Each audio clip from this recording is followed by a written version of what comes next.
좋은 날입니다. 성령님께서 오늘도 여러분의 심령 가운데 은혜와 평강으로 함께 해주시기를 주님의 이름으로 축복합니다.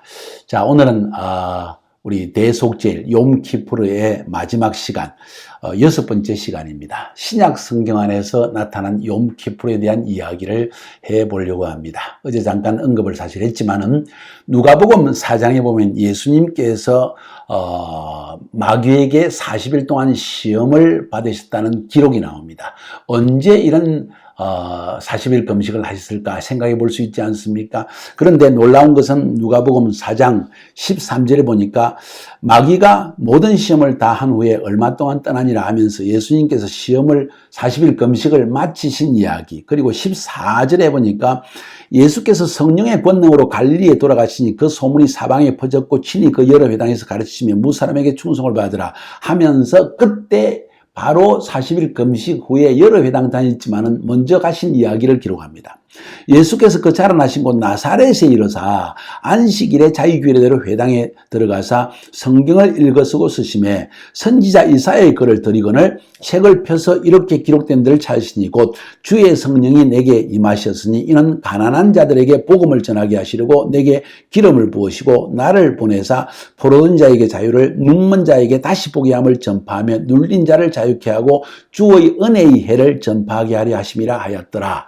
자, 그러니까 예수님이 40일 금식을 마치시고 그 다음에 바로 간 곳이 나사렛의 회당이었는데 그날이 안식일이었기 때문에 갔겠죠. 그러니까 지금 욤키푸르가 끝나고 그 다음 안식일입니다.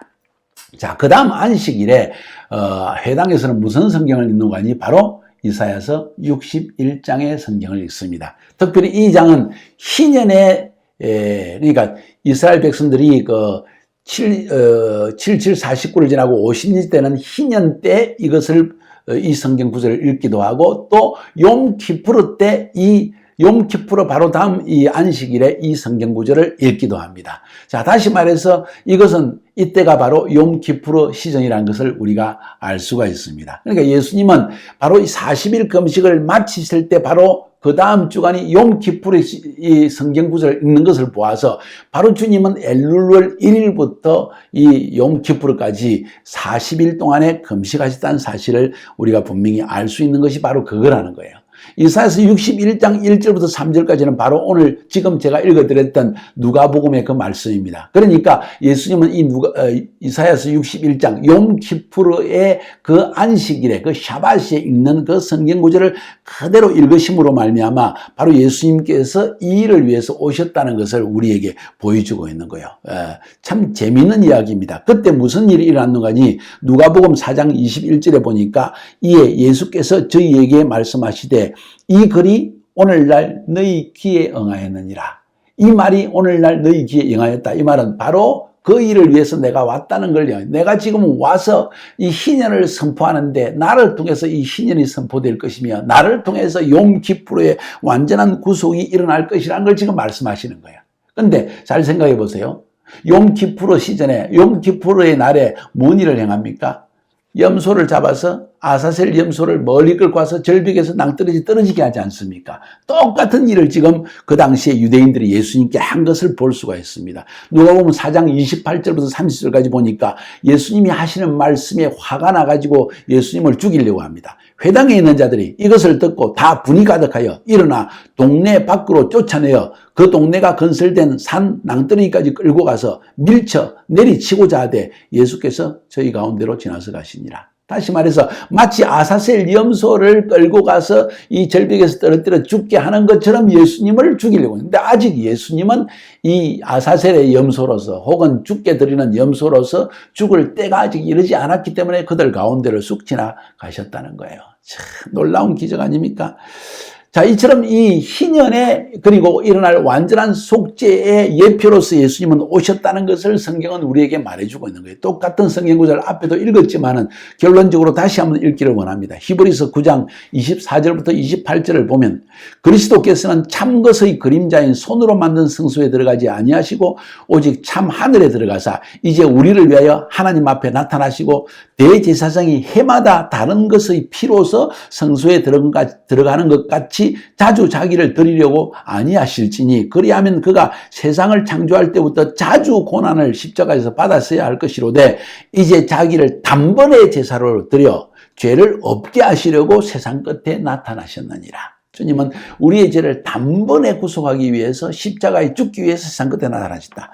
한 번 죽는 것은 사람에게 정하신 것이요 그 후에는 심판이 있으리니 언제? 욤키프로 때 심판이 주어진다는 거예요. 이와 같이 그리스도도 많은 사람의 죄를 담당하시려고 단번에 들으신 바 되셨고 십자가에서 그리고 구원에 이르게 하기 위해서 완전한 구속을 주시기 위해서 죄와 상관없이 자기를 바라는 자들에게 두 번째 나타나시리라. 언제? 욤키프로의 시즌에 나팔절 시즌에 공중재림하셔서 이방인들을 다 휴거시키고 남아있는 이방인들에게 유대인 복음을 전하게 하시고 그 시즌에 유대인들이 주님 앞에 회개하게 하시고 마지막 욤키프르의 시즌에 나타나서 세상을 완전히 심판하신다는 그런 이야기라는 것이에요. 그래서 우리에게 경고와 그리고 권고를 주고 있습니다. 히브리서 9장 19절부터 22절에 그러므로 형제들아 우리가 예수의 피를 힘입어 성소에 들어갈 담력을 얻었나니 그 길은 우리를 위하여 휘장 가운데로 열어놓으신 새롭고 산 길이요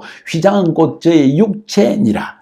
또 하나님의 참 집 다스리는 큰 제사장이 계시며 누굽니까? 큰 제사장? 예수 그리스도십니다. 우리가 마음의 뿌림을 받아 양심의 악을 깨닫고 몸을 맑은 물로 씻었으나 참 마음과 온전한 믿음으로 하나님께 나아가자. 이제는 그리스도께서 우리에게 보내주신 성령으로 말미암아 새로운 마음으로 참 마음으로 하나님께 나아갈 시즌이 되어졌다. 그래서 우리가 이 욤키프로의 시즌을 준비해야 된다 하는 것을 우리에게 말하고 있는 것이죠. 그래서 이 욤키프로에 주께서 우리를 위해서 하시는 일이 무언가를 보여주고 있는 거예요.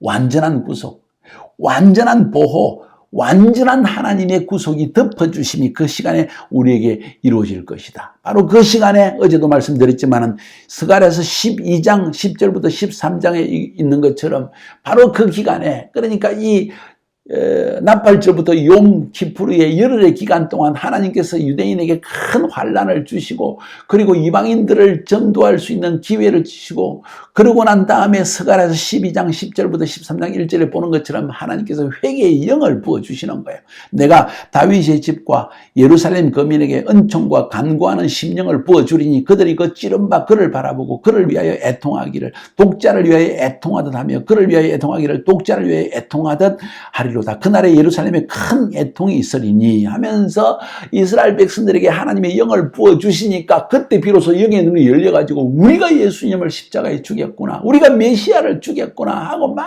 애통합니다. 애통하지만 그건 하나님의 뜻이었습니다.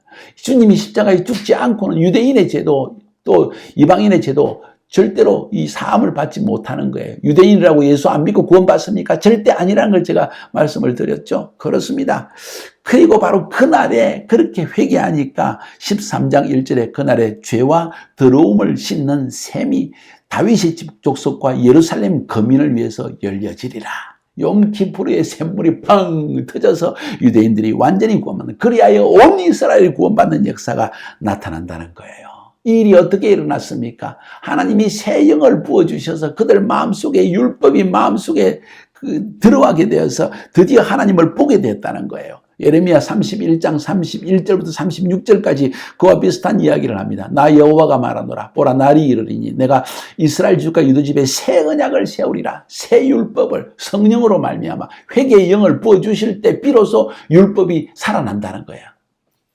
나 여호와가 말하노라. 이 언약은 내가 그들의 열조의 손을 잡고 애굽 땅에서 인도하여 내던 날에 세운 것과 같지 아니할 것은 내가 그들의 남편이 되었어도 그들이 내 언약을 파하였음이니라. 나 여호와가 말하노라. 그날 이후에 내가 이스라엘 집에 세울 언약은 이러하니 곧 내가 나의 법을 그들의 속에 두며 그 마음에 기록하여 나는 그들의 하나님이 되고 그들은 내 백성이니까. 어떻게? 성령님이 임하심으로. 그들이 다시는 각기 이웃과 형제를 가리켜 말하기를 너는 여호와를 알라 하지 아니하리니 이는 작은 자로부터 큰 자까지 다 나를 알미니라. 내가 그들의 죄악을 사하고 다시는 그 죄를 기억하지 아니하리라. 뭔 이야기입니까? 바로 그날의 죄를 사하신 하나님이 성령을 부어주셔서 하나님을 알게 하고 회개하게 하고 바로 십자가에 못 박인 것이 자기라는 것을 깨닫게 하고 그때 하나님께서 바로 죄를 사해 주시는 은혜, 그들의 죄를 사하고 다시는 그 죄를 기억하지 아니하리라 여호와의 말이니라.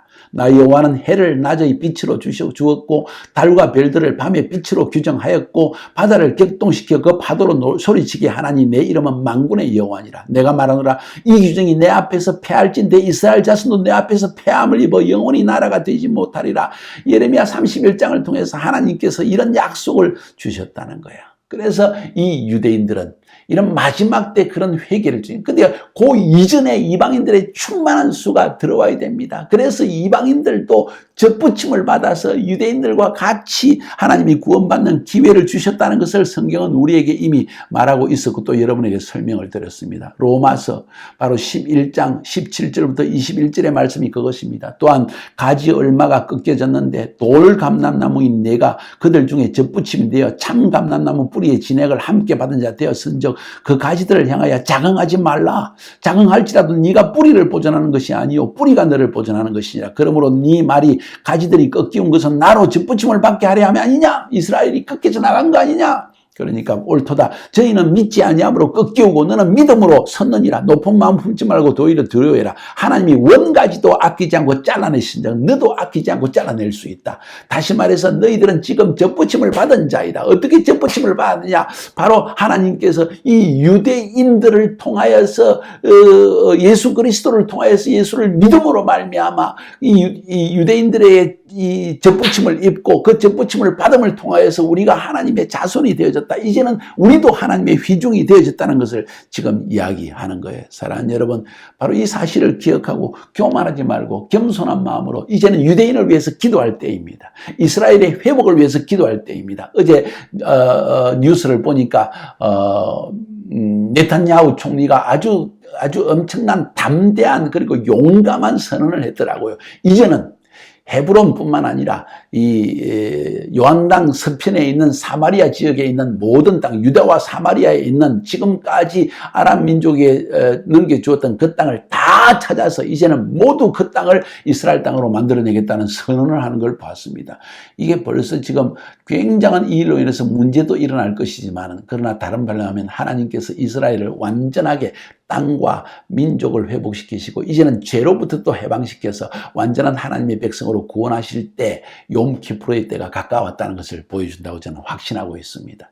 승리하시기를 주의 이름으로 축복합니다. 여러분 제가 좀 말을 빨리 했지만 이 말씀을 다 상고하시고 다시 한번 들어보세요. 옆에 사람과 한번 토론해 보세요. 우리가 지금 어느 시즌에 살고 있는지를 알아야만 합니다. 욤키프로의 시즌입니다. 하나님의 구원이 가까웠고 하나님의 심판이 가까웠습니다. 하나님은 알곡과 가라지를 구분하여 내실 것입니다. 그의 백성을 구원하실 것입니다. 승리하시기를 주의 이름으로 축복합니다.